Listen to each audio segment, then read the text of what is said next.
విజయవాడలో కాల్మనీ ప్రకంపనలు కొనసాగుతున్నాయి. తవ్వే కొద్దీ కళ్ళు బైర్లు గమ్మే నిజాలు అక్కడ బయటకు వస్తున్నాయి.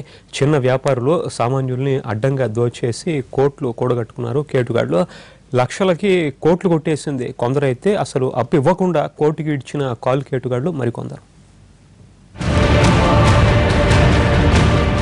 కాల్మనీ వ్యాపారంలో తవ్విన కొద్దీ భయంకరమైన విషయాలు వెలుగు చూస్తున్నాయి. ఒకసారి కాల్మనీ గ్యాంగ్ వరలో చిక్కితే మనిషిని ఏ స్థాయిలో వేధిస్తారో ఒక్కొక్కటిగా బయటకు వస్తున్నాయి. రేషన్ కార్డు, ఓటర్, ఆధార్ కార్డులు, ఆస్తులు, పత్రాలు ఒక్కటేమిటి, ఇంట్లో ఏముంటే వాటిని కాల్మనీ గ్యాంగ్ తీసుకెడుతోందని బాధితులు లబోదిబోమంటున్నారు. విజయవాడలో 24 లక్షలు అప్పు తీసుకున్న ఓ మహిళ నుంచి 40 లక్షలకు పైగా వడ్డీలు వసూలు చేశారని తెలిపింది. అక్కడితో ఆకుండా తన పేరిట ఉన్న కోట్ల విలువైన ఆస్తులను బలవంతంగా రాయించుకున్నారని కన్నీరు మున్నీరవుతోంది. వేధింపులు తట్టుకోలేక ఆత్మహత్యాయత్నం చేసింది ఆ యువతి. అయినా వదలకుండా ఆసుపత్రికి వెళ్లి గొడవ చేశారు. మళ్ళీ ఇంకా నువ్వు నాకు 25 లక్షలు కట్టాలి, కడితేనే ఈ పేపర్లు నీకు ఇస్తాను అని చెప్పేసి అన్నారు. అదేంటి మన ఇస్తానన్నారు కదా రిజిస్ట్రేషన్ టైంలో, మళ్ళీ ఇదేంటంటే ఇంకా అప్పుడు మళ్ళీ కూడా ఇదే మొదలండి. నువ్వు గెస్ట్ హౌస్కి వస్తే ఈ పేపర్స్ నువ్వు తీసుకెళ్తు కానీ, లేదంటే మాత్రం ఇంకా ఇంతే అని చెప్పేసి అన్నాడండి.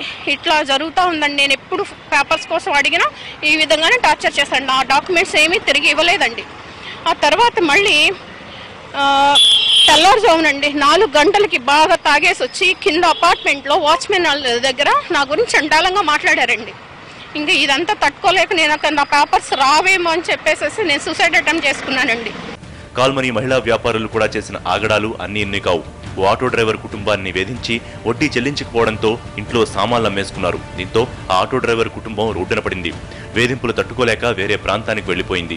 మనం వడ్డీ కట్టకపోతే దానికి కూడా లేట్ ఇంట్రెస్ట్ చేసి వడ్డీ కట్టించుకునే వాళ్ళండి మా పరిస్థితులు. దాంతోపాటు ఇంట్లో తర్వాత ఇంకా మళ్ళీ 4 రోజులు రాగానే ఇంట్లో సామాన్లన్నీ బయట పడించారండి.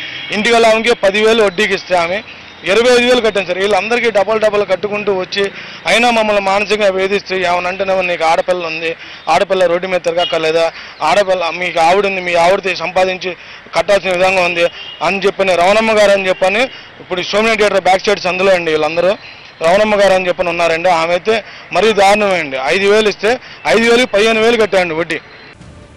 మరికొందరు వడ్డీ రాక్షసులైతే అప్పు ఇవ్వకుండానే ఇచ్చినట్లు పత్రాలు సృష్టించారన్న ఆరోపణలు వస్తున్నాయి. అప్పు తీర్చాలంటూ నోటీసులు రావడంతో బాధితుడు గగ్గోలు పెట్టాడు.